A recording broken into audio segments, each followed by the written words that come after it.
The Prime Minister, who's currently speaking in Indore. Patel, मुख्यमंत्री शिवराज सिंह चौहान, विदेश मंत्री श्री एस जयशंकर जी, मंत्रिमंडल के अन्य सहयोगीगण और प्रवासी भारतीय दिवस सम्मेलन में विश्व भर से पधारे मेरे प्रिय भाइयों और बहनों,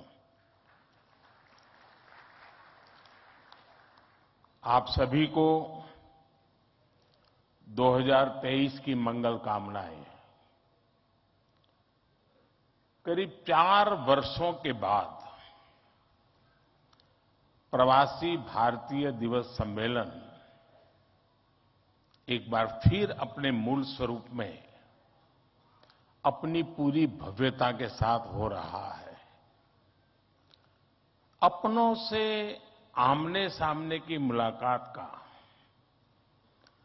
आमने सामने की बात का अपना अलग ही आनंद भी होता है और उसका महत्व भी होता है।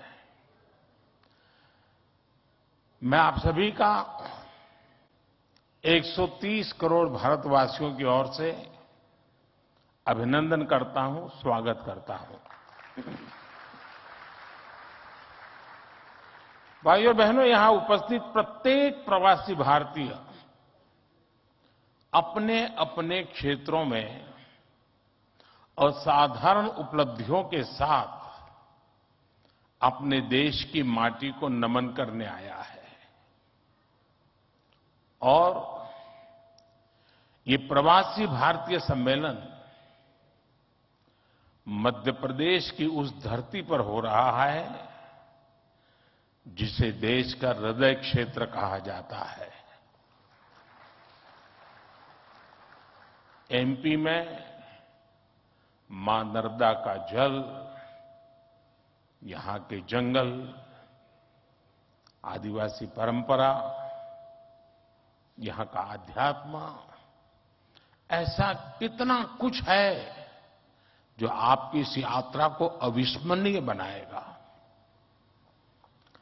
अभी हाल ही में पास ही उज्जैन में भगवान महाकाल के महालोक का भी भव्य और दिव्य विस्तार हुआ है। मैं आशा करता हूं आप सब वहां जाकर भगवान महाकाल का आशीर्वाद भी लेंगे और उस अद्भुत अनुभव का हिस्सा भी बनेंगे। साथियों, वैसे हम सभी अभी जिस शहर में हैं वो भी अपने आप में अद्भुत है।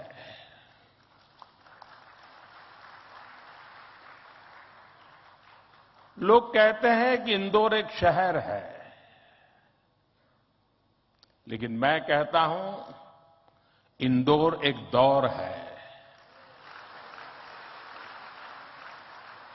ये वो दौर है जो समय से आगे चलता है फिर भी विरासत को समेटे रहता है। इंदौर ने स्वच्छता के क्षेत्र में देश में एक अलग पहचान स्थापित की है। खाने पीने के लिए अपन का इंदौर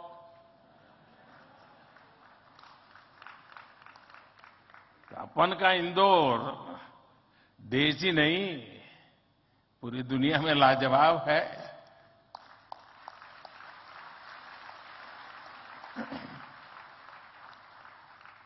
इंदौरी नमकीन का स्वाद, यहां के लोगों के यहां पर जो पोहे का पैशन है, साबूदाने की खिचड़ी, कचौरी, समोसे, शिकंजी, जिसने भी इसे देखा उसके मुंह का पानी नहीं रुका।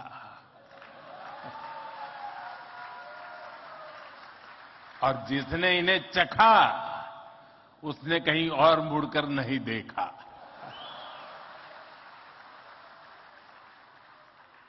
इसी तरह 56 दुकान तो प्रसिद्ध है ही, सराफा भी महत्वपूर्ण है।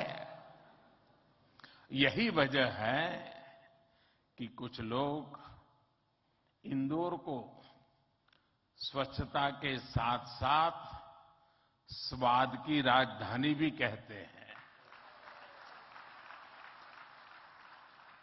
मुझे विश्वास है यहां के अनुभव आप खुद भी नहीं भूलेंगे और वापस जाकर दूसरों को यहां के बारे में बताना भी नहीं भूलेंगे। फ्रेंड्स, दिस प्रवासी भारतीय दिवस is special in many ways.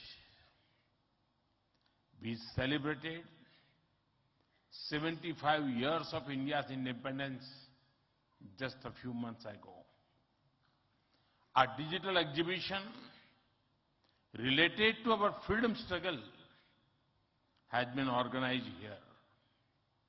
It brings the glorious era in front of you again. Friends, the nation has entered the Amrit Kaal of the next 25 years. Our Pravasi Bhartiyas have significant place in this journey. India's unique global vision and its important role in the global order will be strengthened by you people. साथियों, हमारे यहां कहा जाता है स्वदेशो भुवन त्रयम, अर्थात हमारे लिए पूरा संसार ही हमारा स्वदेश है। मनुष्य मात्र ही हमारा बंधु बांधव है। इसी वैचारिक बुनियाद पर हमारे पूर्वजों ने भारत के सांस्कृतिक विस्तार को आकार दिया था। हम दुनिया के अलग अलग कोनों में गए। हमने सभ्यताओं के समागम की अनंत संभावनाओं को समझा। हमने सदियों पहले वैश्विक व्यापार की असाधारण परंपरा शुरू की थी। हम असीम लगने वाले समंदरों के पार गए। अलग अलग देशों, अलग अलग सभ्यताओं के बीच व्यावसायिक संबंध कैसे साझी समृद्धि के रास्ते खोल सकती हैं, भारत ने और भारतीयों ने करके दिखाया। आज अपने करोड़ों प्रवासी भारतीयों को जब हम ग्लोबल मैप पर देखते हैं तो कई तस्वीरें एक साथ उभरती हैं। दुनिया के इतने अलग अलग देशों में जब भारत के लोग एक कॉमन फैक्टर की तरह दिखते हैं तो वसुधैव कुटुंबकम की भावना उसके साक्षात दर्शन होते हैं। दुनिया के किसी एक देश में जब भारत के अलग अलग प्रांतों, अलग अलग क्षेत्रों के लोग मिलते हैं तो एक भारत श्रेष्ठ भारत का सुखद एहसास भी होता है। दुनिया के अलग अलग देशों में जब सबसे शांतिप्रिय, लोकतांत्रिक और अनुशासित नागरिकों की चर्चा होती है तो मदर ऑफ डेमोक्रेसी होने का भारतीय गौरव अनेक गुना बढ़ जाता है। और जब हमारे इन प्रवासी भारतीयों के योगदान का विश्व आकलन करता है तो उसे सशक्त और समर्थ भारत, इसकी आवाज सुनाई देती है। इसलिए ही तो मैं आप सभी को, सभी प्रवासी भारतीयों को विदेशी धरती पर भारत का राष्ट्रदूत, ब्रांड एम्बेसडर कहता हूं।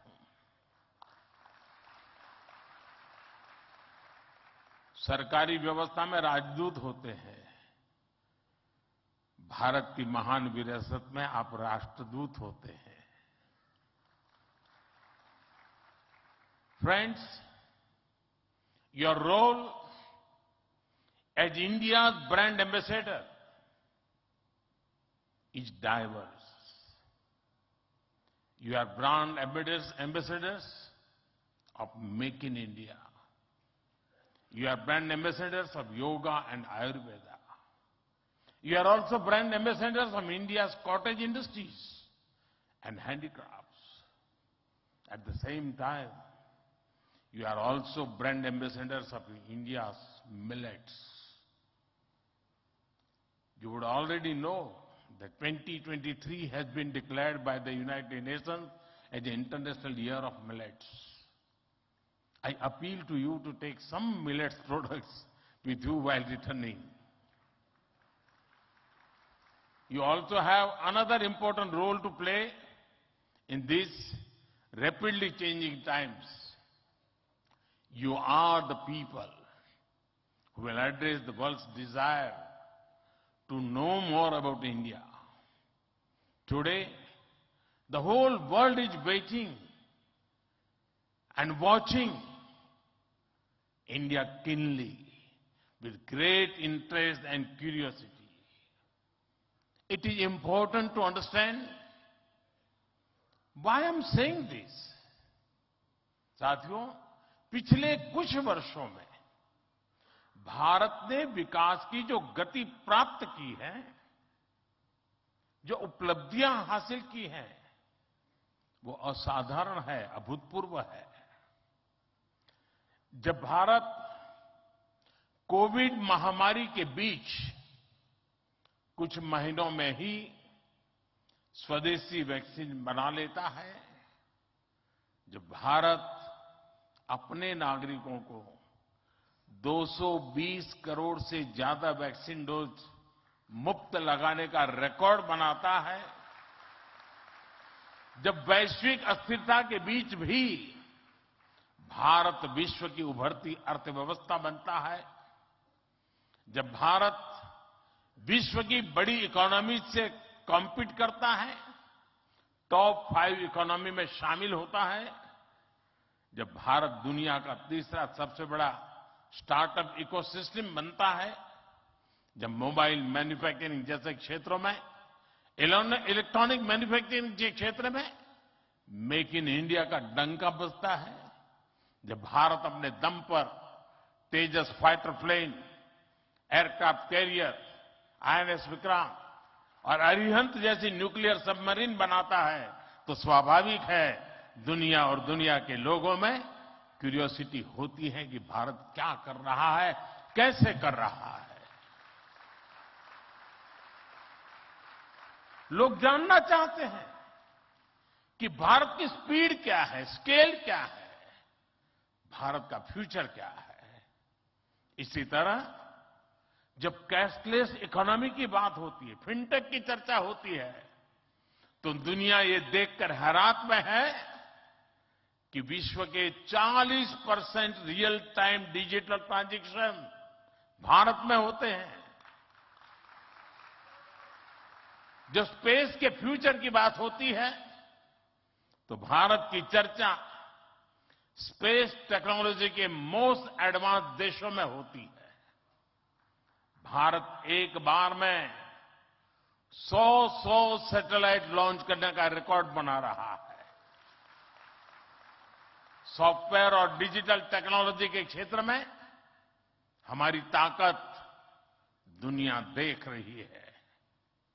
आप में से बहुत से लोग भी इसका बहुत बड़ा जरिया है। भारत का ये बढ़ता हुआ सामर्थ्य, भारत का ये दमखम, भारत की जड़ों से जुड़े हर व्यक्ति का सीना चौड़ा कर देता है। वैश्विक मंच पर आज भारत की आवाज, भारत का संदेश, भारत की कही बात एक अलग ही मायने रखती है। भारत की ये बढ़ती है ताकत आने वाले दिनों में और ज्यादा बढ़ने वाली है। और इसलिए भारत के प्रति जिज्ञासा, भारत के प्रति क्यूरियोसिटी भी और बढ़ेगी। और इसलिए विदेश में रहने वाले भारतीय मूल के लोगों की, प्रवासी भारतीयों की जिम्मेदारी भी बहुत बढ़ जाती है। आपके पास आज भारत के बारे में जितनी व्यापक जानकारी होगी, उतना ही आप दूसरों को भारत के बढ़ते सामर्थ्य के बारे में बता पाएंगे और तथ्यों के आधार पर बता पाएंगे। मेरा आग्रह है कि आपके पास कल्चरल और स्पिरिचुअल जानकारी के साथ साथ भारत की प्रगति की अपडेटेड इंफॉर्मेशन होनी चाहिए। साथियों, आप सबको ये भी पता है, इस वर्ष भारत दुनिया के G20 समूह की अध्यक्षता भी कर रहा है। भारत इस जिम्मेदारी को एक बड़े अवसर के रूप में देख रहा है। हमारे लिए ये दुनिया को भारत के बारे में बताने का अवसर है।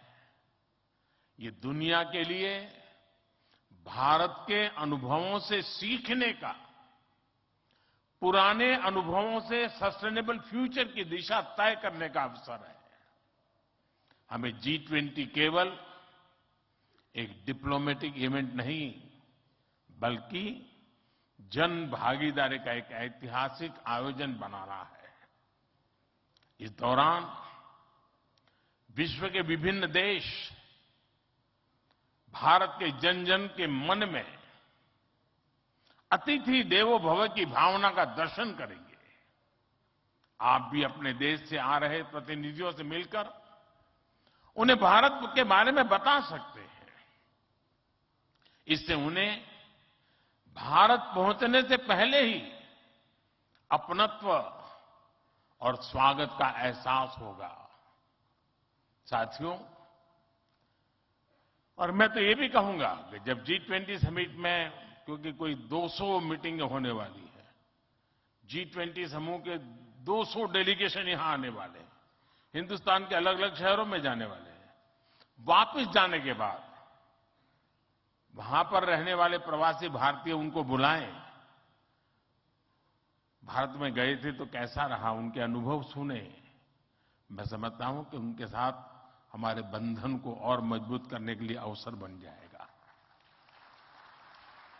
साथियों, आज भारत के पास न केवल दुनिया के नॉलेज सेंटर बनने का, बल्कि स्किल कैपिटल बनने का सामर्थ्य भी है। आज भारत के पास सक्षम युवाओं की एक बड़ी तादाद है। हमारे युवाओं के पास स्किल भी है, वैल्यूज भी है और काम करने के लिए जरूरी जज्बा और ईमानदारी भी है। भारत ये स्किल कैपिटल दुनिया के विकास का इंजन बन सकती है। भारत में उपस्थित युवाओं के साथ ही भारत की प्राथमिकता वो प्रवासी युवा भी हैं जो भारत से जुड़े हैं। हमारे नेक्स्ट जनरेशन युवा जो विदेश में जन्मे हैं, वहीं पले बड़े हैं, हम उन्हें भी अपने भारत को जानने समझने के लिए कई अवसर दे रहे हैं। नेक्स्ट जनरेशन प्रवासी युवाओं में भी भारत को लेकर उत्साह बढ़ता चला जा रहा है। वो अपने माता पिता के देश के बारे में जानना चाहते हैं, अपनी जड़ों से जुड़ना चाहते हैं। ये हम सबकी जिम्मेदारी है कि हम युवाओं को न केवल देश के बारे में गहराई से बताएं, बल्कि उन्हें भारत दिखाएं भी। पारंपरिक बोध और आधुनिक नजर के साथ ये युवा फ्यूचर वर्ल्ड को भारत के बारे में कहीं ज्यादा प्रभावी ढंग से बता पाएंगे। जितनी युवाओं में जिज्ञासा बढ़ेगी, उतना ही भारत से जुड़ा पर्यटन बढ़ेगा, भारत से जुड़ी रिसर्च बढ़ेगी, भारत का गौरव बढ़ेगा। ये युवा भारत के विभिन्न पर्वों के दौरान, प्रसिद्ध मेलों के दौरान आ सकते हैं या फिर बुद्ध सर्किट, रामायण सर्किट का लाभ उठा सकते हैं।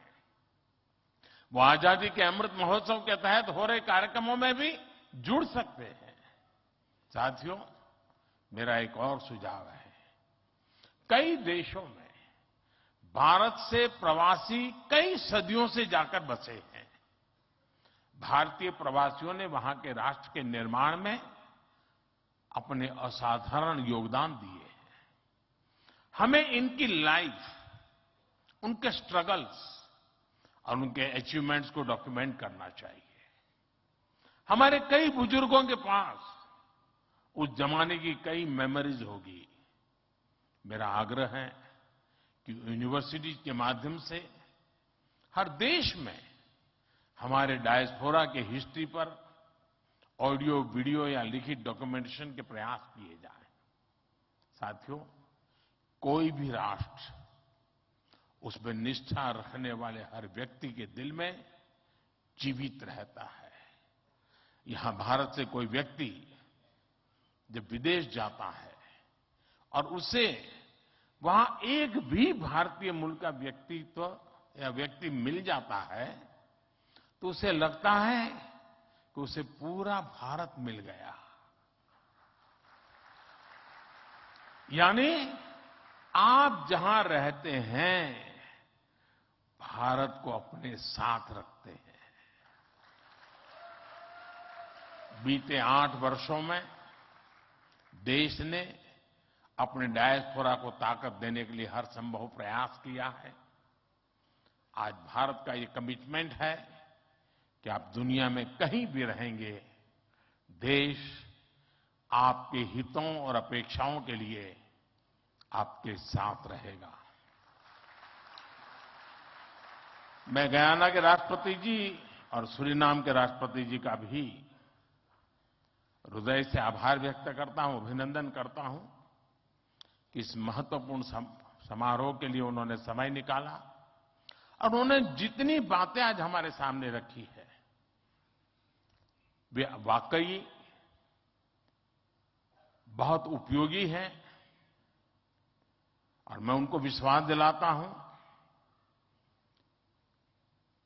कि जिन सुझावों को उन्होंने रखा है, उस पर भारत जरूर खरा उतरेगा।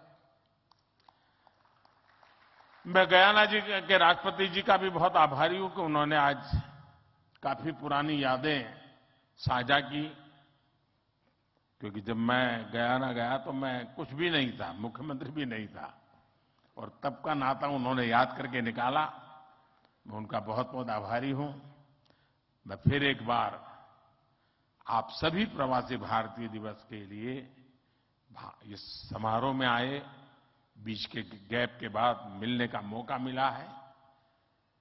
मेरी तरफ से आपको अनेक अनेक शुभकामनाएं हैं। बहुत लोगों से मिलना होगा, बहुत लोग चीजें जानने को मिलेगी, जिसे लेकर के, उन स्मृतियों को लेकर के फिर अपने कार्यक्षेत्र में लौटेंगे, अपने रिस्पेक्टिव कंट्री में जाएंगे। मुझे विश्वास है कि भारत के साथ जुड़ाव का एक नया युग शुरू होगा। मेरी आपको बहुत बहुत शुभकामनाएं। धन्यवाद।